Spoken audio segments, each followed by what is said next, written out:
Hello dear student, welcome. तो बच्चे लोग एमकॉम वाले जो तुम्हारा एग्ज़ाम है टीवाई बीकॉम का भी सेम है। तो जो हम लोग टैक्स का सम सॉल्व कर रहे हैं ना बच्चों लोग, ये हाउस प्रॉपर्टी का सम है और थोड़ा खतरनाक है, दिख रहा है टेबल में पर है खतरनाक। ओके, तो अब हाउस प्रॉपर्टी का फॉर्मेट भी लिखता हो, सम भी सॉल्व करता हो। ठीक है, अब तुमको यही बताने का था बच्चे लोग, क्या है मालूम है क्या? सुनो, अभी कैसा है, वो बड़ी चीज़ है ना, एकदम प्यार मोहब्बत में सॉल्व कर देंगे, थोड़ा सेटअप लिया, नो प्रॉब्लम। चलो आ जाओ। अब क्वेश्चन कैसे दिया, सॉल्व कैसे करना है। देखो, हाउस प्रॉपर्टी का सम को कैसे पहचानने का मालूम है क्या? आपको ये लिख के आएगा, हाउस लिख के आएगा, सेल्फ ऑक्यूपाइड दिया और लेट आउट दिया। ठीक है, तो जो सेल्फ ऑक्यूपाइड प्रॉपर्टी है ना, उसको सॉल्व नहीं करना है। ओके, उसको सॉल्व नहीं करना है, राइट। सॉल्व किसको करना है? Let out. लेट आउट बोले तो जो भाड़े पे दिया, लेट आउट प्रॉपर्टी जो क्या दिया, भाड़े पे दिया ना। तो जो एसओपी है ना, उसका सिर्फ इंटरेस्ट ऑन लोन डिडक्शन में आएगा। डिडक्शन बोले तो माइनस आएगा, और इसकी लिमिट 2 लाख होती है। इधर देखो, सेल्फ ऑक्यूपाइड प्रॉपर्टी सबको इग्नोर करो, इंटरेस्ट ऑन हाउस लोन कितना दिया, 2,10,000। तभी हम लोग क्या लिखेंगे इधर, 2 लाख लिखेंगे। क्या लिखेंगे? क्योंकि उसकी लिमिट 2 लाख है। उसकी लिमिट कितना है? 2 लाख। तो आपने क्या क्या मालूम है क्या? एसओपी को सॉल्व कर दिया, सेल्फ ऑक्यूपाइड प्रॉपर्टी सॉल्व हो गया। अब अपना सम स्टार्ट होता है इधर से, let out property. Let out property मतलब वो प्रॉपर्टी जो अपन ने भाड़े पे दी है। तो उसका रूल क्या है? सबसे पहले इसमें स्टैंडर्ड रेंट नहीं दिया है, तो वो सब चीज़ पे नहीं जाएंगे, डायरेक्ट स्टार्ट करेंगे। तो पहले म्यूनिसिपल वैल्यूएशन लेने का, फिर फेयर रेंट लेने का, फिर actual rent. Municipal valuation government के हिसाब से फेयर रेंट कितना होना चाहिए, एक्चुअल रेंट कितना मिला, तीनों में बड़ा उठाने का, राइट। तीनों में कौन सी बड़ी वैल्यू उठाने की? बड़ा।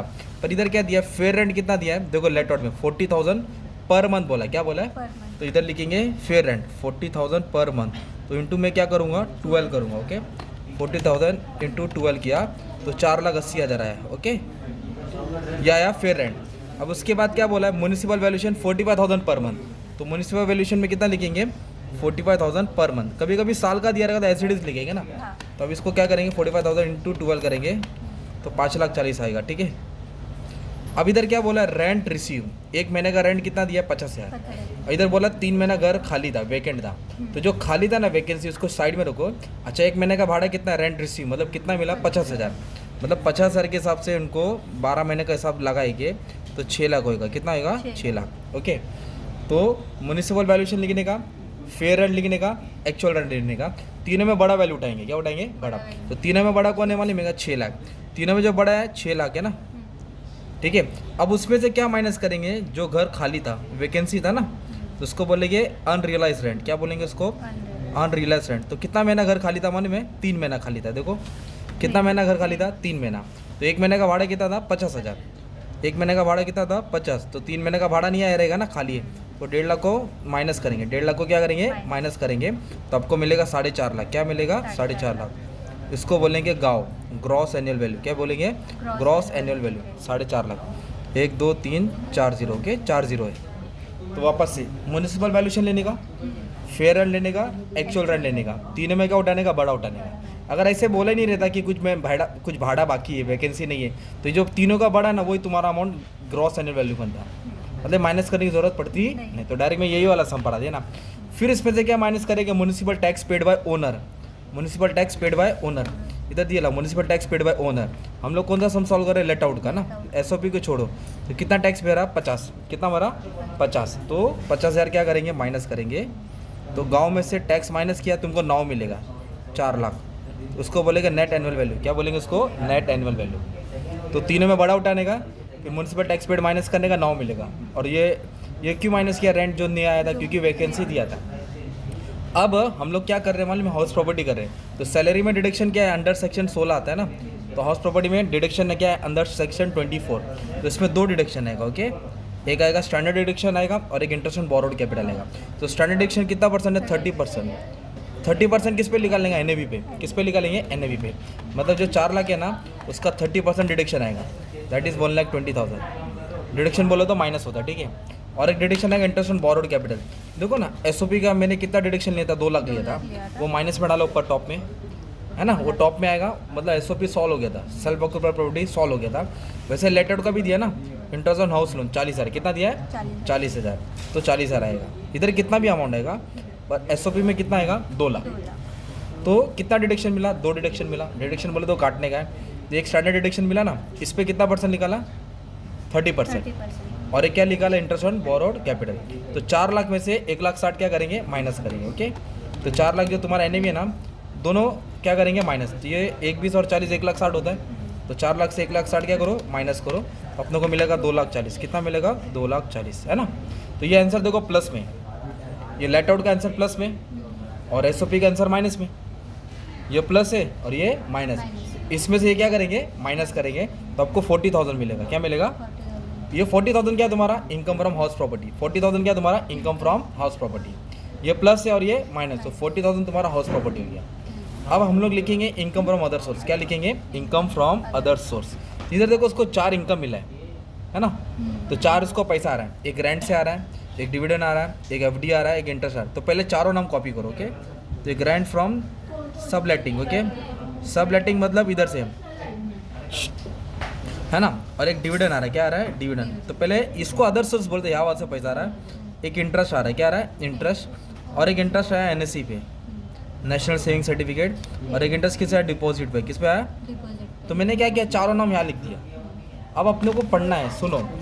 जो रेंट फ्रॉम सब लेटिंग है ना, वो टैक्सेबल है। क्या है वो? तो टैक्सेबल बोले तो उसका अमाउंट लिखने का रहता है। फिर डिविडेंड जो दिया ना, वो भी टैक्सेबल होता है। डिविडेंड टैक्सेबल मतलब लिखने का। अगर गिफ्ट बोला रहता तो माफ़ होता है, गिफ्ट पे टैक्स लगता नहीं है। तो और पार्टनरशिप का पैसा टैक्सेबल नहीं है। तो कुछ पैसा टैक्सेबल, कुछ टैक्सेबल नहीं। तो उसका लिस्ट बना दिया, अपलोड कर दिया। तो इंटरेस्ट किसी का भैया है? टैक्सेबल है। बस इंटरेस्ट प्रोविडेंट फंड का माफ़ है। तो interest on FD, interest on debenture, interest on deposit, interest on accrued NSC taxable है। तो टैक्सेबल मतलब शो होएगा। इधर भी 1 लाख आएगा, इधर 1,20,000 आएगा ना। अभी सबको क्या कर देंगे? ऐड कर देंगे। 1 लाख, 2 लाख, 3 लाख, 3,80,000 कितना हो गया? 3,80,000। 3,80,000। तो ये पैसा क्या था? पहला हाउस प्रॉपर्टी था, ये क्या था? अदर सोर्स था। अब दोनों को जोड़ेंगे ना तो आपको टोटल इनकम मिलेगा। क्या मिलेगा? तो ये हो जाएगा 4,20,000। तो 4,20,000 क्या हो गया? Total income. 4,20,000 क्या हो गया? Total income. मतलब उसकी कमाई इतनी है। फिर उसको डिडक्शन मिलेगा under section, deduction under chapter 6 है ना। डिडक्शन मतलब कुछ लिस्ट है जहाँ डिडक्शन मिलता है उसको। तो इधर क्या बोला है उसने? 60,000 भरा। किधर भरा? एजुकेशन लोन के लिए। तो देखो डिडक्शन कैसे पहचानेगा? कोई भी अमाउंट पेड बोला रहेगा, इन्वेस्टेड बोला रहेगा, है ना, डिडक्टेड बोला रहेगा, या कंट्रीब्यूटेड बोला रहेगा, डिपॉजिटेड बोला रहेगा, डिडक्शन में आता है। और वो लास्ट में दिया रहेगा। देखो ही पेड, पेड मतलब दिया 60,000 दिया, इंटरेस्ट दिया, एजुकेशन लोन का दिया ना। तो एजुकेशन लोन डिडक्शन में आता है, अंडर सेक्शन 80E में आएगा। किधर रहेगा? 80E, E for education loan है ना। तो कितना अमाउंट है? 60,000 पूरा डिडक्शन आएगा। 60,000 किधर आएगा? पूरा डिडक्शन आएगा। ठीक है, 60,000 पूरा डिडक्शन आएगा। एक डिडक्शन ये मिला, कोई हैंडीकैप रहेगा तो डिडक्शन आता है। और इधर और एक डिडक्शन है इंटरेस्ट ऑन एनएससी। तो जो एनएससी है ना वो टैक्सेबल भी होएगा। याद करना, आपको याद करना पड़ेगा। एनएससी टैक्सेबल भी है, मतलब लगेगा भी और कटेगा भी। तो 80C में आएगा इंटरेस्ट ऑन एनएससी। क्या लिखेंगे? Interest on NSC. तो कितना एनएससी का इंटरेस्ट था? 1,20,000। 1,20,000 को ऐड करेंगे, टोटल आएगा 1,80,000। कितना आएगा? 1,80,000।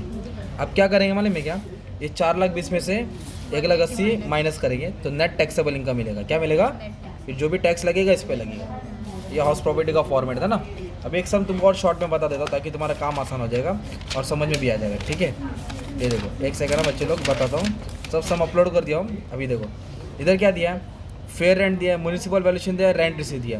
तो एसओपी है ना, तो एसओपी को क्या करने का? डायरेक्ट माइनस में डालने का था। तो इसका 20,000 इंटरेस्ट क्या आएगा? डिडक्शन में आएगा। तो उन्होंने 20,000 डायरेक्ट नीचे लिखा, हम लोग ऊपर लिखे। अच्छा 3 नाम है ना, fair rent, municipal, rent receive. तो तीनों नाम लिखने का, तीनों में बड़ा उठाने का।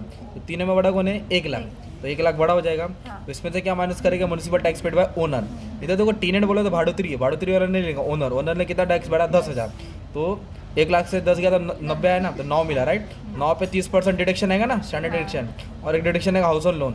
तो हाउस लोन का कितना दिया इधर? लेट का 20,000। तो 30% 90,000 पे निकालेंगे, 27 आएगा और 20,000, तो टोटल 47। इसको माइनस करके 43 आया ना, और ऊपर ये कितना था? 20। तो ये माइनस करके 23 आएगा। ये 23 होएगा तुम्हारा हाउस प्रॉपर्टी। फिर अदर सोर्स, इसको डिबेंचर मिला, डिबेंचर पे इंटरेस्ट मिला, डिविडेंड मिला, दोनों टैक्सेबल इनकम है। दोनों क्या है? देखो ना, रिसीव बोला ना, तो रिसीव किधर आता? Other source. तो टैक्सेबल बोला तो ऐड किया ना, और डिडक्शन इधर दिया। देखो उसने क्या किया? 25,000 प्रीमियम भरा LIC का। तो पेड बोला ना, तो जो भी LIC रहता है 80CCC में आएगा ना, तो डिडक्शन माइनस करने का रहता है। तो इस तरह तुमको सम आता है सॉल्व करने का। तो आपको प्रैक्टिस करना पड़ेगा। हर सम के ऊपर ये लिखने का, नाम, स्टेटस, प्रीवियस ईयर है ना। तुम्हारा प्रीवियस ईयर है 23-24, असेसमेंट 24-25 है ना, फिक्स है। जो नाम है नाम डाल देने का। ठीक है, thank you very much and all the best for exam.